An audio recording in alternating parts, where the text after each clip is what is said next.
Alone in the universe existed a single God, all-powerful and all-knowing.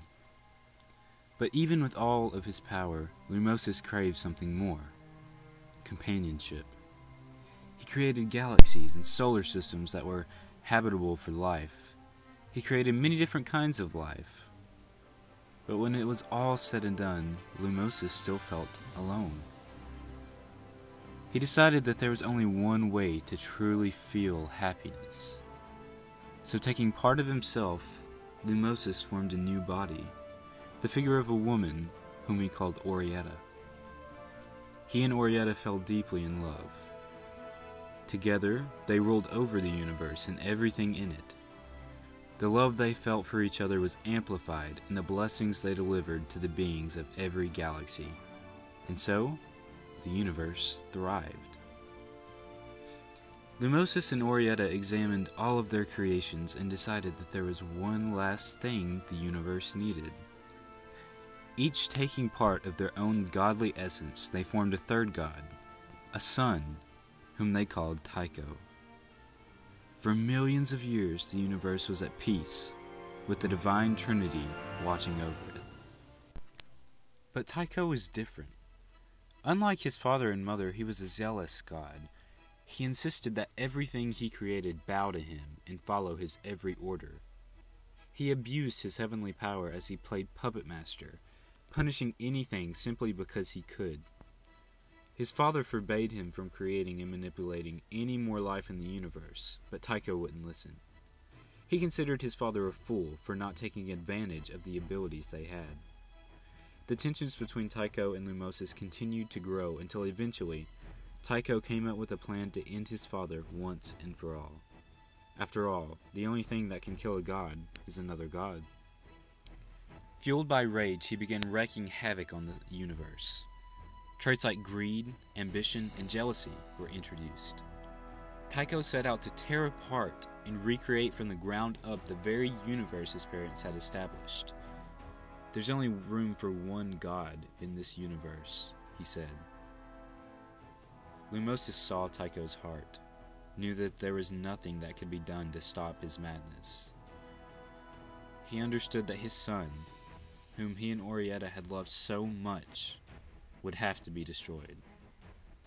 And so began a celestial battle that can't even be described adequately with mortal words. Orietta was torn apart by the fighting of the two things that she had loved most. She just didn't have it in her to destroy her beloved son.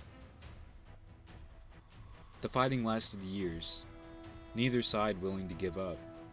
Explosions, black holes, supernovas, and blasts of pure light afflicted wounds on both Lumoses and Tycho. Tycho was winning. Lumoses endured blow after blow until he could take it no more. He knew what he had to do, and he knew that Orietta would not like it. But he grabbed Tycho, he got in close, and he discharged every bit of heavenly essence in a giant explosion, killing both himself and the monster of a son he had created. Orietta knew the exact moment that her husband and son no longer lived. Her heart broke.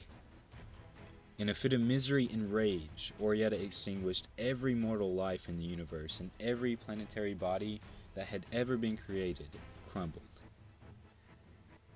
In the remnants of the explosion of both Lumoses and Tycho, she placed a star in honor of her husband and her son.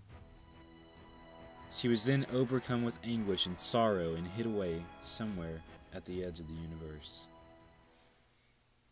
And so the universe lay dormant for several hundred years. But natural processes began to shape the nebula around the star that had been created in the wake of the celestial explosion. The star grew through nuclear fusion. The nebula flattened into a disk, and planets began forming through accretion from the remaining bits of dust and debris left from the battle. There was also a godly essence left behind from the explosion. This essence became known as stellarite, the element of a god. Stellarite could continuously replicate itself and turn itself into all kinds of elements. This allowed the whole solar system formation process to happen much faster than it normally could on its own. 4 planets formed within the system, all containing large traces of stellarite at their cores. The stellarite shaped the planets, creating atmospheres and allowing many forms of life to evolve. The presence of the godly element allowed these creatures to have strange ties to the elements around them, controlling them at will.